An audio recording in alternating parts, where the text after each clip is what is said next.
السلام علیکم، welcome to my YouTube channel relation with Islam. آج ہم پڑھتے ہیں صحیح بخاری کی 3 احادیث، حدیث نمبر 8، 9 اور 10۔ بسم اللہ الرحمن الرحیم۔ صحیح بخاری حدیث نمبر 8۔ رسول اللہ صلی اللہ علیہ وسلم نے فرمایا، اسلام کی بنیاد 5 چیزوں پر قائم کی گئی ہے۔ اول، گواہی دینا کہ اللہ کے سوا کوئی معبود نہیں، بے شک محمد صلی اللہ علیہ وسلم اللہ کے سچے رسول ہیں، اور نماز قائم کرنا اور زکوٰۃ ادا کرنا اور حج کرنا اور رمضان کے روزے رکھنا۔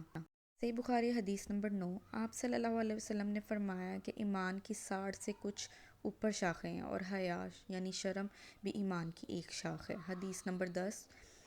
آپ صلی اللہ علیہ وسلم نے فرمایا، مسلمان وہ ہے جس کی زبان اور ہاتھ سے مسلمان بچے رہیں، اور مہاجر وہ ہے جو ان کاموں کو چھوڑ دے جن سے اللہ نے منع فرمایا ہے۔ ابو عبداللہ امام بخاری رحمۃ اللہ نے فرمایا، اور ابو معاویہ نے کہ ہم کو حدیث بیان کی داؤد بن ابی ہند نے، انہوں نے روایت کی عامر شعیبی سے، انہوں نے کہا کہ میں نے سنا عبداللہ بن عمرو بن عاص سے، وہ حدیث بیان کرتے ہیں جناب نبی کریم صلی اللہ علیہ وسلم سے، اور کہا کہ عبداللہ اعلیٰ نے روایت کیا داؤد سے، انہوں نے عامر سے، انہوں نے عبداللہ بن عمرو بن عاص سے، اور انہوں نے نبی کریم صلی اللہ علیہ وسلم سے۔